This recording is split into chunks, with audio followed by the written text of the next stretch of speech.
چاہیے. فرمایا پہلی چیز ہمیشہ انسان کو صبر اپنے ساتھ رکھنا چاہیے، اور جب آدمی صابر ہوتا ہے نا ہمیشہ دنیا کے اندر کامیاب رہے گا. فرمایا صبر ایک ایسی سواری ہے جو اپنے سوار کو کبھی گرنے نہیں دیتی، نہ کسی کی نظروں میں نہ کسی کے قدموں میں. جب آدمی جلدی کرتا ہے نقصان اٹھا لیتا ہے، لیکن آدمی صبر کرتا ہے تو پھر فرمایا صبر کا پھل میٹھا ہوتا ہے. پھر اس کو فرمایا دنیا کے اندر تو اس کو یہ مل جائے گا کہ دنیا کے اندر کامیاب ہو جائے گا، ناکامی کا منہ نہیں دیکھنا پڑے گا، لیکن آخرت کے اندر جو اس کو اجر ملے گا وہ تو اللہ تعالیٰ دیں گے. حضرت علی رضی اللہ عنہ فرماتے ہیں نا کہ ہر عمل کا بدلہ، ہر عمل کا اجر اللہ تعالیٰ ناپ تول کر دیں گے، ہر عمل کا بدلہ ناپ تول کر دیں گے. لیکن صبر ایک ایسا عمل ہے، صبر ایک ایسی چیز ہے، فرمایا اللہ اس کا بغیر حساب کے دیں گے. قرآن میں فرماتے ہیں نا اللہ انما یوفی الصابرون اجرہم بغیر حساب، اللہ تعالیٰ بغیر حساب کے دیں گے کس کو؟ صبر کرنے والوں کو. صبر دنیا کے اندر اگر کسی بندے کو کوئی پریشانی آ جائے، کوئی مصیبت آ جائے، کوئی کسی کا حادثہ ہو جائے یا کوئی صدمہ پہنچے تو لوگ فون کر کے تسلی دیتے ہیں کہ پریشان نہیں ہونا یار، گھبرانا نہیں، میں تیرے ساتھ ہوں. میں تیرے ساتھ ہوں، میں انشاءاللہ کر لوں گا، مسئلہ حل ہو جائے گا، پریشان نہیں ہونا. میں تمہارے ساتھ ہوں. اللہ فرماتے ہیں میرے بندے تیری جو بھی مصیبت آئے تیرے اوپر، جو بھی تیرے اوپر پریشانی آ جائے، بیماری آ جائے، تو توکل اور بھروسہ میرے اوپر رکھ، تو صبر کر. ان اللہ والصابرین، اللہ کہتے ہیں میں صبر کرنے والوں کے ساتھ ہوں. فرمایا دنیا کے اندر تو یہ ہوگا کہ ناکام نہیں ہوگا، ہمیشہ کامیاب ہوگا. آخرت کے اندر جو اللہ تعالیٰ صبر کرنے والے کو اجر دیں گے، جو پھر جب دنیا والے دیکھیں گے نا کہ اس کو اتنا کچھ ملا، پھر یہ کہیں گے کاش ہمیں دنیا کے اندر کینچی سے کاٹا جاتا اور پھر ہم صبر کرتے، ہمیں بھی یہ اجر مل جاتا.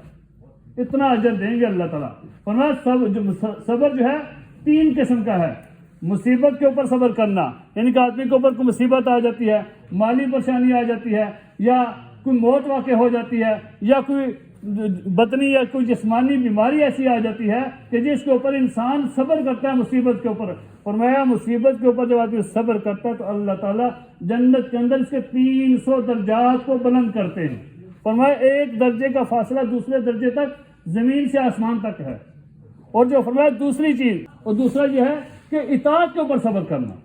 اطاعت یعنی کہ اللہ تعالیٰ نے کسی کام کے کرنے کا حکم دیا ہے تو اس کے اوپر صبر کرنا. جیسے آج کل عشاء کی نماز دیر سے دیر ہوتی جا رہی ہے، پھر فجر کی جلدی ہوتی جا رہی ہے، تو کتنا مشکل ہے، لیکن بندہ یہ صبر کرتا ہے کہ اللہ کا حکم ہے، میں نے اس کو پورا ہر حال میں کرنا ہے. اطاعت کے اوپر وہ صبر کرتا ہے کہ جتنا بھی ہو جائے میں نے تو کرنا ہی کرنا ہے. اس کے اوپر اپنے آپ کو مشکل میں ڈالتا ہے کہ رات کو دیر سے سوئے گا، صبح جلدی اٹھے گا. فرمایا اطاعت کے اوپر صبر کرنا، اللہ تعالیٰ جنت کے اندر 600 درجات کو بلند کرتے ہیں.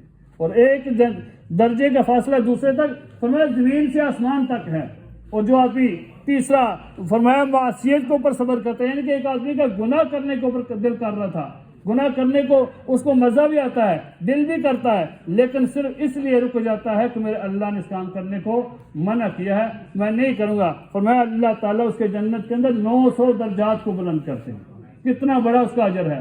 اور حضرت عائشہ رضی اللہ عنہ فرماتے ہیں کہ اللہ تعالیٰ فرماتے ہیں کہ جب میرا بندہ مصیبت کے اوپر صبر کر جاتا ہے، پھر جب قیامت کے دن میرے پاس آتا ہے تو مجھے شرم آتی ہے کہ میں اس کے لیے ترازو کھولوں، یا میں اس کے نامہ اعمال کو کھولوں کہ حساب و کتاب کے لیے. اللہ تعالیٰ اس کا حساب و کتاب نہیں لیتے. فرمایا جب اعلان ہوگا اللہ تعالیٰ منادی کو اعلان کروائیں گے کہ اعلان کرو اہل صابرین کہاں ہیں. تو جب اعلان ہوگا تو صبر کرنے والی جماعت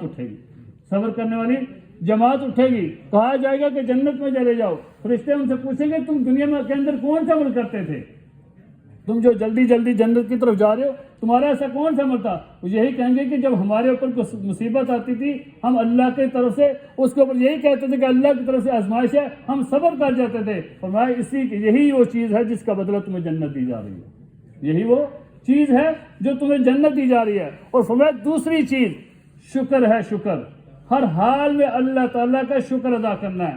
دیکھیں اللہ تعالیٰ نے ہمیں کتنی نعمتیں دی ہیں، ہم اگر اللہ تعالیٰ کی نعمتوں کو شمار کرنا چاہیں تو نہیں کر سکتے. شمار کر سکتے ہیں؟ نہیں کر سکتے. بزرگ تھے میاں اصغر حسین صاحب، وہ ایک دن بخار ہوا تو بخار کے اندر جب بے ہوش ہو گئے، جب لوگ ان کا پتہ کرنے آتے نا، بیمار کرسی کے لیے آتے، تو جب ان کو ہوش آتا تو کہتے ہیں الحمدللہ، اللہ کا شکر ہے سب کچھ ٹھیک ہے. لوگ کہتے ہیں آپ اتنے بیمار ہیں تو کیسے ٹھیک ہیں؟ وہ کہتے ہیں دیکھو مجھے صرف بخار ہے، مجھے کیا ہے؟ صرف بخار ہے، باقی میری آنکھیں دیکھ رہی ہیں، میرے کان سن رہے ہیں، میرا دماغ کام کر رہا ہے، میری زبان بول رہی ہے، میرے جسم کے تمام اعضاء حرکت کر رہے ہیں۔ فرمایا دیکھو صرف ایک پریشانی ہے کہ مجھے بخار ہے، باقی سارا نظام تو ٹھیک ہے۔ تو دیکھو میں اللہ کی ایک جو آزمائش آئی ہے، جو ایک میرے اوپر بیماری ہے، وہ اس کو لے کے بیٹھ جاؤں یا جو اللہ کی اتنی دی ہوئی نعمتیں ہیں ان کے اوپر شکر ادا نہ کروں؟ ہمیں ہر حال میں فرمایا مجھے اللہ کا شکر ادا کرنا چاہیے۔ اگر میری آنکھیں بند ہو جائیں، کان سننا چھوڑ دیں، زبان بولنا چھوڑ دیں، تو پھر میں کیا کروں؟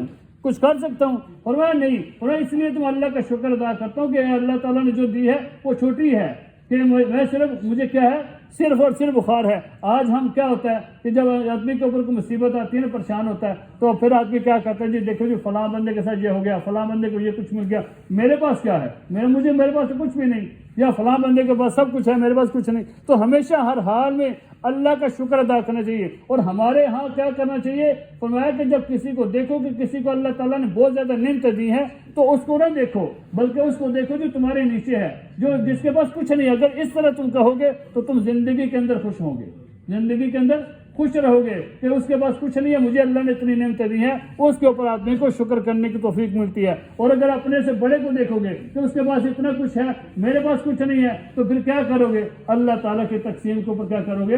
سوال اٹھاؤ گے، نہ شکر ہی کرو گے۔ اور اللہ تعالیٰ جو قرآن کریم میں فرماتے ہیں ما یفعل اللہ بعذابکم ان شکرتم وآمنتم، اللہ فرماتے ہیں جب تک تم میرا شکر ادا کرتے رہو گے، میرے اوپر ایمان رکھو گے، میں کیا کروں گا تمہیں عذاب دے کے؟ میں کیا کروں گا تمہیں عذاب دے کے؟ ہمیں اللہ تعالیٰ کا شکر ادا کرنا چاہیے۔